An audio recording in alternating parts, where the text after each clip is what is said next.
Welcome to Healthcare Workflow Process Improvement, Acquiring Clinical Process Knowledge, Lecture B. Objectives for this lecture are to create an agenda for an opening meeting to discuss workflow processes in a healthcare facility, in light of that facility's strategic goals and stakeholders. Identify the workflow processes that are likely to be used by a healthcare facility.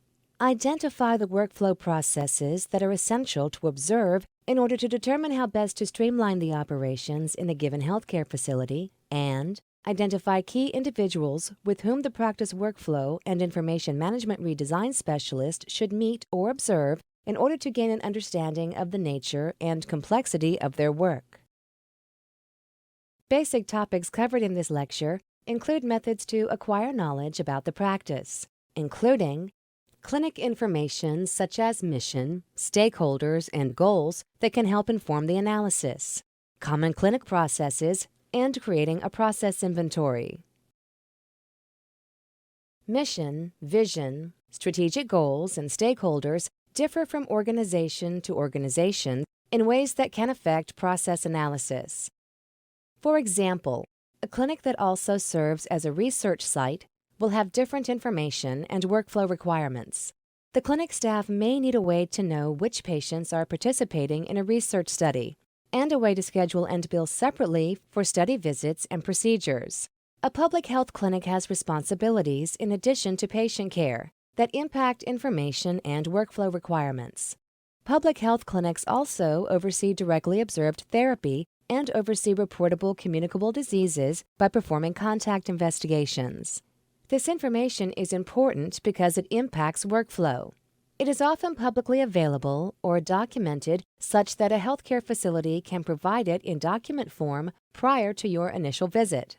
As a healthcare workflow process analyst and redesign specialist, your time with practice leadership and staff is limited, so do your homework at home.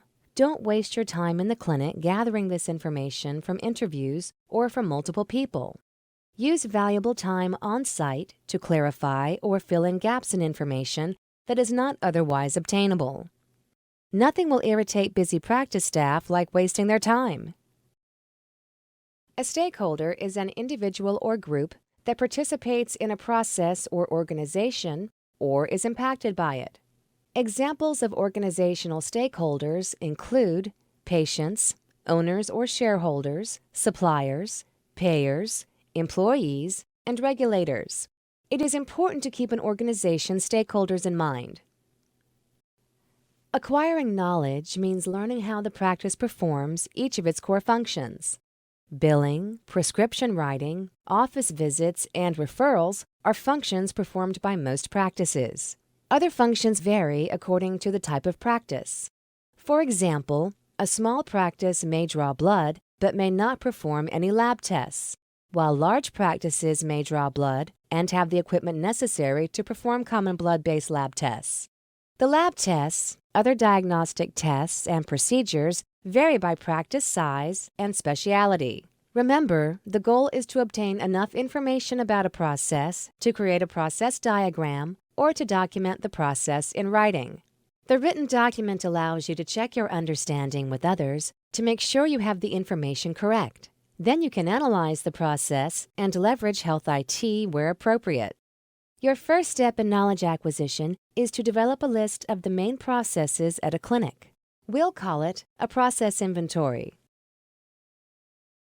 I mentioned identification of major processes in use at a healthcare facility in Unit 1, the concepts of healthcare processes and process analysis. After the processes are listed, the analyst works with leadership at the healthcare facility to identify those that are of high priority for analysis and improvement. All of the processes can't be assessed in the time available. Some can't be feasibly improved with the available resources. For others, the game would be too small to make the effort worthwhile. Still, others can be improved, but by means other than the use of health IT. After the processes for analysis have been identified, the analyst, working with people from the clinic, creates diagrams of the processes. These graphical representations of the process are used in the process analysis and redesign. We start with the process inventory and diagrams because Sometimes they are all that is needed, and they point to areas where different types of objective information may be needed. Unit 2, Process Mapping, Theory and Rationale, covers creating process diagrams. The current unit assumes that students are familiar with at least one method of creating a graphical representation of a process. For example, a flowchart. Some processes are very important, and if the process of interest is not operating well, patient care or practice productivity may suffer. These are high-priority processes. Other processes are less significant in terms of patient care and operations. You will likely have to concentrate on high-priority processes, those that can be improved and those that can be improved through health IT. A process inventory is a list of the main processes used by a practice. Common clinic processes include patient check-in, patient visit, writing prescriptions, assimilating received documentation, collecting specimens for laboratory analysis and other diagnostic tests, referrals to other specialists and consultations, disease management, and billing. You can always start from this list of common processes and add processes that are specific to the practice you are working with. If there are more than 20 or 30 processes on your inventory for a practice, you may be working at too detailed a level. If the practice consists of multiple specialties, you will have a larger number of processes on the inventory, and the analysis will take longer. Next, we will look at an example of identifying practice processes. These will include by phone appointment scheduling, new patient intake and registration using paper charts, receiving and communicating lab results using a paper chart, and routine prescription refill with no EMR. After these instructions, pause the slides. Read the scenarios listed on the slide. They should be included in your course materials. Pretend that these scenarios represent all of the services that a clinic performs. Make a list of the processes. After you have finished, restart the slides, and on the next slide, we will go over the results. Pause the slides now. In a real clinic setting, you will have a list of common processes based on previous experience, and can make a list or quick one-page diagram of all of the functions the clinic performs. In this exercise, you did not have that opportunity. You had to go by what was explicitly stated in the scenario and what other processes are implied. For example, patient visit was implied because the patient came to the clinic. Similarly, billing was implied because there is usually a bill where a service is performed. Even in a real clinic setting, you will need to follow up on implied processes to find out if they should be a part of your analysis. For each process, the main activities, roles, locations, flow, and information needs are identified, i.e., this is the knowledge that needs to be acquired. Further knowledge acquisition and analysis are intertwined. To analyze a process with the goal of health IT implementation, you will need to identify which of several common process variations are in use at a clinic and what the likely exceptions are. This information is elicited during knowledge acquisition. Exercises on process analysis are also in the process analysis unit. A complete analysis of a process is one that takes into account each process participant's point of view, patients especially. The act of acquiring the knowledge is just as important as the resulting diagrams or other process documentation.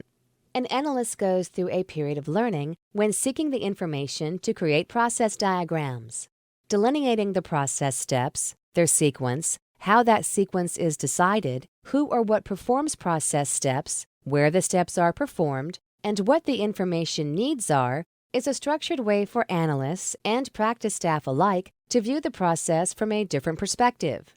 The act of reducing a process down to these aspects prompts questions about why the process is done that way, or why a task is done at all. The act of acquiring knowledge is often where process problems or opportunities for improvement are identified. A simple story illustrates this. I met a process analyst at a recent meeting. The analyst told a story about a visit that he made to a clinical practice for the purpose of process analysis. He observed different members of the practice as they performed their jobs. The analyst noticed that the receptionist made a copy of each patient's insurance card for the chart. For every copy, about 50 per day, she went to the copier at the opposite end of the office. Upon observation, it was obvious that getting a small copier for the front desk would save a lot of time that could be used by the receptionist to return patient calls or respond to calls for appointments. The analyst made this simple suggestion based on his observations, i.e., in the process of gathering information to create process diagrams. The diagrams do not, in themselves, impart any magic. The magic happens when we use a structured way to think about processes. There are many different ways of thinking about processes. The diagrams are a good way to document and communicate the results of this process. For each process, there will be several sources that can be used in knowledge acquisition. These include process participants, the facility procedure manual, which is applicable to this process, and information used and produced in the process. These are, of course, in addition to observing and walking through actual processes in the clinic yourself. This concludes Lecture B of Acquiring Clinical Process Knowledge. In this lecture, we covered methods to acquire knowledge about the practice, including clinic information such as mission, stakeholders, and goals that can help inform the analysis, common clinic processes, and creating a process inventory.